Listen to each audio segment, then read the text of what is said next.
तारिक फजल चौधरी साहब, आपकी पोजीशन तगड़ी हो जाएगी, आप मजबूत हो जाएंगे। मैं सोचता हूँ कि अगर आप सीनियरिटी का प्रिंसिपल बाईपास करते हुए, ये एक मेरे जहन में बार बार सवाल आता है। एक तो अभी इसमें सुप्रीम कोर्ट में जाएगा, ये चैलेंज होगा, क्योंकि आइनी बेंचेस में आपने वो जुडिशल कमीशन का रोल रख दिया जिसमें आपके सियासी लोगों का किरदार आ जाता है। ये सुप्रीम कोर्ट में चैलेंज होगा, वो एक कंट्रोवर्सी है। दो सीनियर जज वहाँ बैठे होंगे जिनको आपने बाईपास करके अगर तीसरे को जज लगाया, ये सवाल है आपके लिए, तो आप कैसे कितना कंफर्टेबल फील करेंगे? देखिए, अभी तो इस बात का कोई फ़ैसला हुआ नहीं है, और मैं बिल्कुल आपको ईमानदारी से बता रहा हूँ कि पार्टी के अंदर भी मैंने इस तरह की कोई डिस्कशन नहीं देखी कि किसी ऑनरेबल जस्टिस साहब को बाईपास किया जाए। ऐसी कोई डिस्कशन भी मैंने नहीं सुनी पार्टी के अंदर भी। और कमेटी ज़ाहिर है उसकी इंटरनल और इन कैमरा मीटिंग है, तो उसके भी कंटेंट जो हैं वो भी मख्फी हैं। लेकिन अगर ये बात इस वक्त आइन का हिस्सा है, तो जिस तरह आर्मी चीफ़ की जो अपॉइंटमेंट होती है उसमें बाज़ों का दो नहीं, तीन तीन चार चार सीनियर तरीन जनरल्स को बाईपास करके 5वें नंबर पे के जो जनरल होते हैं उन्हें आर्मी चीफ़ लगा दिया जाता है। वहाँ 5 तक गुंजाइश है, यहाँ पे आइन में 3 तक की गुंजाइश है। लेकिन मौजूदा चीफ के लगाते हुए नवाज शरीफ साहब ने एक बड़ा असूली मौक़िफ़, उन्होंने कहा था सीनियरिटी का प्रिंसिपल फॉलो होना चाहिए। सारी आपकी पार्टी एक तरफ थी, मनाने के लिए शहबाज शरीफ गए थे कि नहीं एक्सटेंशन दे दो, अभी जाने ना दो बाजवा साहब को, उन्होंने कहा नहीं सीनियरिटी का आप प्रिंसिपल। ये कहने की कोशिश कर रहे हैं कि यानी मेरी पार्टी की मालूमात मेरे से ज़्यादा आप तक हैं, तो ये मेरी पार्टी की मालूमात मेरे तक रहने दें कि अंदर क्या डिस्कशन हुई और आर्मी चीफ। लेकिन ये मैं समझता हूँ कि जो तकर्री हुई है बेहतरीन अंदाज से आगे मामला चल रहे हैं। ही था ना? नहीं, सीनियरिटी का प्रिंसिपल ज़रूर अप्लाई किया गया है, लेकिन वहाँ पे आप सीनियरिटी को बाईपास कर सकते हैं। मैंने प्रोबेबिलिटी की बात की है, आपने भी एक प्रोबेबिलिटी का सवाल वो पूछा है। प्रोबेबिलिटी आपके सामने लिहाजा अभी है। अब चूँकि अगर आइन में गुंजाइश है तो मेरा ख्याल है कि तीनों काबिल एहतराम जजेस में से कोई एक भी हो सकते हैं। ब्रेक ले लें, आपसे नाम कौन सा है? ब्रेक ले लेंगे, हमारे साथ रहिए।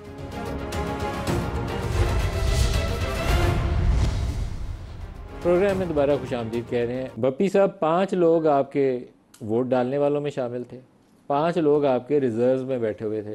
अगर जरूरत पड़ जाती तो वो 5 भी आके वोट डाल देते। तो आपकी पार्टी के अंदर डिसिप्लिन नाम की चीज़ कोई नहीं है। और मैंने तो जिन लोगों से बातें सुनी है वो तो खुलेआम दावा कर रहे हैं कि कैश वसूल किया गया। तो ये तो एक शर्म की बात है। एक तो है ना, दबाव उठा लिया शहबाज शरीफ की हुकूमत ने, ज़ोर ज़बरदस्ती बंदे उठा के ले गए, वो एक हिस्सा था। तो लेकिन अगर पैसे साथ वसूल किए हैं तो वो तो शर्म वाली बात है। अच्छा मलिक साहब, आई थिंक ये बहुत अर्ली है, कबल इस वक्त है किसी को जज करना, किसी के साथ क्या हालात होंगे। पार्टी ने आज फैसला किया है कि जितने ये लोग हैं 9-10 तकरीबन 11 करीब हैं, 2 सेनेटर्स हैं, 9 MNAs हैं, उनको उन्होंने शो कॉज नोटिस इशू कर देना है। उसके बाद वो अपना जवाब देंगे। आई थिंक क्लैरिटी का किस को शो कॉज नोटिस दे रहे हैं? क्योंकि आपके ये साउथ पंजाब से भी बंदे टूटे हैं ना, जैन कुरैशी का भी नाम आ रहा है, तो जैन कुरैशी को भी शो कॉज दे रहे हैं। सबको दिया जा रहा है जी, ताकि वो अपनी पोजीशन एक्सप्लेन कर सके ना। तो हर बंदे देखिए किसी ना किसी कोई मौका तो जरूर होगा। मौके शो कॉज तो रूटीन में दिया जाता है ताकि अपना जवाब दिया जा सके। मे बी किसी के पास कोई ऐसी इंफॉर्मेशन हो, कोई ऐसी बात हो विच मेक सेंस सिस्टम। लेकिन जिन लोगों ने वोट कर दिया है, जो 5 लोग हैं, ऑब्वियसली उनकी तो कोई सेंस नहीं, वो तो सारी दुनिया ने देखा। लेकिन जो लोग वहाँ पे रिजर्व के तौर पर थे या जिनके बारे इंफॉर्मेशन थी कि शायद असम्बली में आए हुए हैं और इन केस अगर नून लीग के बंदे शॉर्ट होते हैं तो उनको पेश कर दिया जाएगा। उसके लिए ऑब्वियसली केस टू केस पे देखा जाएगा कि उनका क्या तरीकाकार है, क्या उनके मामला थे, कहाँ थे, पार्टी से 1 हफ्ते से टच क्यों नहीं थे, अगर किसी के पास थे तो उसके क्या मुज़म्मरात है, तो वो केस टू केस में देखा जाएगा। लेकिन obviously show cause notice in तमाम MNAs और सेनेटर्स को इशू किया जाएगा और फिर बाद में पार्टी खुद फैसला करेगी। आई एम श्योर खान साहब उसके ऊपर फैसला कर लेंगे। लेकिन जो 5 लोग जिन्होंने वोट कर दिया है उसके लिए अब तादीबी कार्रवाई है, उसके लिए ऑब्वियसली किसी प्रोपोल की जरूरत नहीं है जी। 10 आपके MNAs हैं और 2 आपके सेनेटर्स हैं। और एक खबर कल ये भी थी कि शायद अगर इन लोगों को आप लोग शो कॉज करेंगे तो ये कोई फॉरवर्ड ब्लॉग बना लेंगे। तो ये आपकी पार्टी के मामला कोई मुझे लगता है काबू में नहीं है फिलहाल। अच्छा देखिए मलिक साहब, कल क्या होता है ये तो कोई नहीं कर सकता। लेकिन अल्टीमेटली ऑब्वियसली जो कुछ परसों हुआ उसमें 2 एंगल्स हैं। एक तो एंगल आप देख रहे हैं कि जी हमारे लोग टूट गए और उधर चले गए, 5 ने वोट कर दिया, 4 या 5 रिजर्व में बैठे थे, 2 सेनेटर रिजर्व में थे। ऑन द अदर साइड जो कुछ उस साइड पे हो रहा था उसकी भी थोड़ा सा डिस्कशन करते ना। कासिम रोजू साहब फॉर एग्जाम्पल तशरीफ ले आए, अब वो डायलिसिस पे। आज अगर आप उनकी कहानी सुने तो जिस तरीके से उन्होंने बात सुनाई है, मतलब अब वो बुजुर्ग शख्स है, उससे रिजाइन कर दिया। अब फॉर एग्जाम्पल मुझे किसी ने कहा जी कि कासिम रोजू साहब ने बड़ा पैसा लिया होगा। मैं पूछ रहा था कि जिस उम्र में वो हैं और जिस मेडिकल कंडीशन में है, डायलिसिस के ऊपर बड़ा लाइफ स्पैन बहुत थोड़ा रह जाता है। अगर वो ट्रांसप्लांट ना कराए, 6 महीने साल, अल्लाह उनकी लंबी हयाती करे, तो क्या इस कंडीशन में कोई झूठ बोलेगा कि 6 दिन उसको कहाँ रखा गया, उसके साथ क्या क्या किया गया, और फिर व्हील चेयर पर उसको वोट के लाएगा? अगर अब कोई कहते हैं जी कासिम नंजू साहब ने 50 करोड़ लेके इस हालत में आके वोट दिया, उस 50 करोड़ को वो क्या करेगा? सो मैं आई थिंक आई वोंट जज हिम कि उसका जो हुआ, आज उन्होंने फिर सेनेट भी छोड़ दिया। ये तो ना कि चलो जी पैसे लिए मैं सेनेट भी रख लेता हूँ, ये एक अलग चीज थी। लेकिन जिस शख्स कासिम साहब ने कहा कि उनको कोई ताकतवर लोग ले गए थे, लेकिन उन्होंने कहा कि उनका डायलिसिस 2 दफ़ा करवाने के लिए वो लेके गए। जोरावर या ताकतवर, जो भी उन्होंने लफ्ज़ बोला होगा, जोरावर बोला होगा। साथ उन्होंने ये भी कहा कि डायलिसिस करवाने भी उनको 2 दफ़ा ले गए थे। लेकिन आपके जो लोग रिजर्व में बैठे हुए थे उनको कोई मजबूरी नहीं थी, उन्हीं के ऊपर मेरे ज़्यादा खदशात हैं। उनके मुतल्लक यहाँ जो इस्लामाबाद में अफवाहें हैं वो पैसों की हैं साथ, तो ये पार्टी के लिए अच्छा साइन नहीं है। ये पार्टी के लिए वो साइन है जिससे पार्टियाँ ख़राब होती हैं। अच्छा मलिक साहब, 2 साल से जो कुछ यहाँ हालात चल रहे हैं ना, यकीन जानिए कोई आसान नहीं किसी भी शख्स के लिए। सो मैं कहता हूँ ना कि हम किसी को जज करें कि कोई पैसे की वजह से गया या किसी के रिश्तेदार या किसी फैमिली की अबडक्शन की वजह से गया, ये तो वक्त आने पर बताएगा जब वो शख्स वापस आएगा। इस वक्त अगर ये जज किया जाए कि जी हर बंदा पैसे वजह, I think that will be थोड़ा सा अनफेयर। सो जब party show cause notice issue करेगी, वो अपना जवाब देगा, तो ऑब्वियसली तब फिर उसका एक मीडिया ट्रायल भी लोगों का चल रहा है। मैं नहीं समझ सकता कि इस हालात में कोई भी ज़ई शऊर शख्स खान साहब को आम हालात में सिर्फ पैसे के लिए छोड़ दें। 50 करोड़, 1 अरब, 10 अरब, पैसा इट्स जस्ट अ पेपर, पैसा मैटर नहीं करता। हाँ ये अगर किसी ने मतलब कोई इस हालात में ना देख, फिजिकली इस ब्रूट किस्म की, ब्रूटल किस्म की, वो कहते हैं कन्फेशन किसी को करा लिया जाए, अब इस पे क्या कहा जा सकता है? So I think we should wait for the time, और रादर इन लोगों को हम उनकी जो नून लीग और पीपल्स पार्टी ने ये जो अभी पाकिस्तान तहरीक इंसाफ के ऊपर दौर चल रहा है, आप दोनों जमातों ने एक से ज़्यादा दफ़ा इसको भुगत लिया। एक वक्त वो भी आया था कि आप शायद 18-19 सीटों पर रह गए थे, एक दफ़ा PMLN वाले 16-17 सीटों पर रह गए थे, लेकिन आप लोगों ने री मर्ज किया। जो बंदा पार्टी के साथ जुड़ा रहता है उसकी इज़्ज़त वकार भी बाकी रहती है और वो वापस भी आ जाता है। अभी जो कुछ हुआ, एटलीस्ट आप लोगों की हुकूमत के होते हुए इनकी एबडक्शन वाली शिकायत जो थी वो काबिल कबूल नहीं थी। लेकिन जी ये जो है ना, किसी का घर तोड़ना, किसी के बीवी उठा ली, बच्चा उठा लिया, ये तो शिकायत ही काबिल कबूल नहीं है। ये तो मैं समझता हूँ इस पे, इसको तो कोई अप्रिशिएट नहीं। लेकिन नवाज शरीफ और जरदारी साहब के होते हुए ये हो, मैं कहता हूँ जी ये प्यूर पार्टी के साथ भी हुआ, नून लीग के साथ भी हुआ, प्यूर पार्टी के साथ तो बहुत लंबा अरसा हुआ और बड़ी देर, 10-11 साल जरदारी साहब को जेल में डाला और फिर बड़े कारकुन बेचारों को फांसी भी लटका, बड़े गायब है, आज तक मिसिंग है, मिले भी नहीं, ज़्यादा और के और बहुत सारे बेचारे जला वतन जो वापस पाकिस्तान भी नहीं आ सके और कई दियारे गैर में कसम पुरसी की हालत में मर भी गए। तो ये एक लंबी दास्तान है। एक सियासत को इतना फूलों की सेज नहीं है। लेकिन अब आप दोनों पार्टियां बैठे, लेकिन मैं कहता हूँ जो आप बात कर रहे हैं मैं उसी तरफ ही आ रहा हूँ। मैं कहता हूँ हमें सीखना चाहिए इस चीज़, और इस इक़्तिदार ये राजनीति के खेल में मैं समझता हूँ जमहूरियत या के लिए हमें रूल ऑफ लॉ की तरफ ज़रूर जाना पड़ेगा। और ज़्यादती किसी के साथ भी हो, नदीम भाई मैं तो नहीं अप्रिशिएट करता, मैं तो कहता हूँ अदल होना चाहिए थी, अदल का दामन नहीं छोड़ना चाहिए। खा नून लीग हो, खा PTI हो, प्यूर पार्टी हो, कोई भी जमात हो, हम बड़े मुश्किल हालात से ऑलरेडी गुजर रहे हैं। इस मुल्क को एक मुस्तहकम होने की ज़रूरत है, स्टेबिलिटी की ज़रूरत है, और पोलिटिकल स्टेबिलिटी से आएगी। और पोलिटिकल स्टेबिलिटी जो है रवादारी से आएगी, मसावात से आएगी, अदल से आएगी। अगर अदल नहीं होगा तो यकीनन कोई रोता रहेगा, कोई हंसता रहेगा। ये जो आपने रवादारी की बात की है ना, अभी एक वो इमरान खान की 2 बहनें हैं, दोनों जेल में हैं इस वक्त। मेरा ख्याल है कि उन्होंने कोई बंदा नहीं मारा है कि उनको अभी तक जेल में, और की डेट डलती जा रही है। उसकी अहलिया है जिसकी ज़मानत हो सकती है, नहीं हुई है। मुझे याद है कि मैं मरियम के केस में जब इसको जेल में डाला गया था, शहबाज शरीफ की बेटियों को नैब का नोटिस हुआ था उसके केस में, मैंने इमरान खान को उस वक्त वज़ीर-ए-आज़म था तो बोला ये काम ना करो, बातें हम सारे दूसरों की बेटियों की इज्जत बरकरार आपने भी की होगी, मैंने भी की होगी, तारक फजल चौधरी ने भी की होगी। लेकिन ये जो अपॉर्चुनिटी थी ना, PTI को इससे फ़ायदा उठाना चाहिए था। पॉलिटिक्स में अपॉर्चुनिटी अवेल करनी पड़ती है, और अपॉर्चुनिटी क्राइसिस जो आता है ना, उससे अपॉर्चुनिटी जन्म भी लेती है।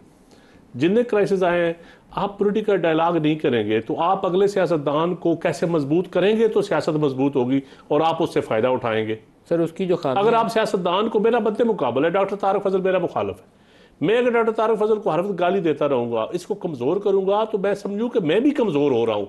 ये गलत फहमी में मुझे नहीं रहना चाहिए कि मेरा मुखालफ कमज़ोर हो रहा है। सियासत की इज्जत होगी तो मेरे मुखालफ की भी इज्जत यकीनन पहले होगी, मेरी भी होगी। लेकिन ये इमरान खान की सियासी कमजोरी है। हम इसी प्रोग्राम में थे बैठे हुए। इमरान खान साहब के अलावा मैं तो उनके साथ रहा हूँ ना, ये जो हमारे पीटीआई के भाई हैं, आउन साहब सेकंड करेंगे मुझे, मेजॉरिटी लोग इस पे बात ही नहीं करते, कुछ डरते होते हैं, कुछ बोल जाते हैं। इमरान और जो के नीचे पॉलिटिकल उसकी माइंड पार्टी के, के मैं लोग तो ये बात हैरान हूं नहीं जो करते। हल्कों से इलेक्शन लड़ के आते हैं, जो पॉलिटिकल लोग हैं, उनको पता है कि हम प्राइवेट महफलों में रवादारी किस तरह होती है हमारी। लेकिन जब सियासत, कैमरा, सोशल मीडिया के डर से पार्टी के, ये तो नहीं, अवाम ने लीड करना होता है। आप अल्टीमेटली अगर सियासतदान मजबूत नहीं होगा, सियासत मजबूत नहीं होगी, पीटीआई को रिलीफ ही नहीं मिलेगा। इमरान खान का रिलीफ सबसे तब बड़ा ही मिलेगा ब्लंडर जब था सियासत जब मजबूत आप इलेक्शंस के करेंगे। बाद आप इसी प्रोग्राम में बैठे थे और मैं आपसे इस्तदा कर रहा था कि आप इमरान को इंगेज करें, और आपने कहा कि हम कमेटी बना के इमरान से मिलने जाएंगे, और इमरान खान ने बात करने से इनकार कर दिया। ये बहरहाल ये उसकी खामियां हैं जिसकी नतीजे में वो अभी तक जेल में है। तारिक फजल साहब, उसकी बहनों वाला सवाल था, वो अधूरा रह गया। आप लोग हुकूमत में हैं, मेरे ख्याल में यहाँ इतनी रवादारी का इन्होंने लफ्ज़ इस्तेमाल दुरुस्त किया था, ये दुरुस्त नहीं है काम। बिल्कुल मैं ऐसे आपकी बात को तायद करूँगा, इसकी सपोर्ट करूँगा, और मैं ये भी कहूँगा कि गो कि हमने बिल्कुल इससे ज़्यादा भुगता है।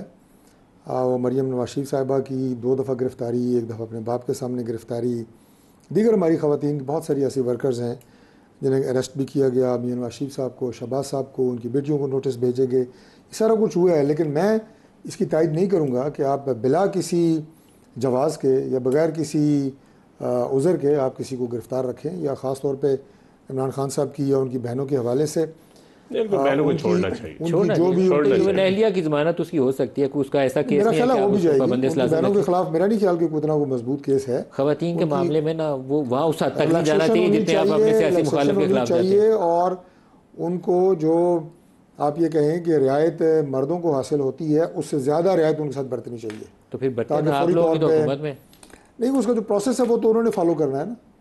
मेरा मतलब है कि आप वो ज़मानत वगैरह या जो भी है वो उन्हें अप्लाई करनी पड़ेगी, और इंशाल्लाह ताला हम पूरा फैसिलिटेट करेंगे। केसेस भी आपने बुक किए हुए हैं, आप ना वो ऐसे केसेस बनाएं जो खवातीन का मामला है उस नहीं, पर मेरे हाथ साथ हौला रख लें तो बात गुंजाइश ये पैदा हो होती जाती है। बात ये होती है कि ये जिस तरह का एक मॉब, और मॉब भी एक अटैक करने वाला कल्चर, और अभी आपने अली मीन गंडापुर साहब की जो गुफ्तगू है वो आपने सुनाई है कि हम पूरे पाकिस्तान को बंद कर देंगे, हम इस्लामाबाद में फिर चढ़ाई करेंगे।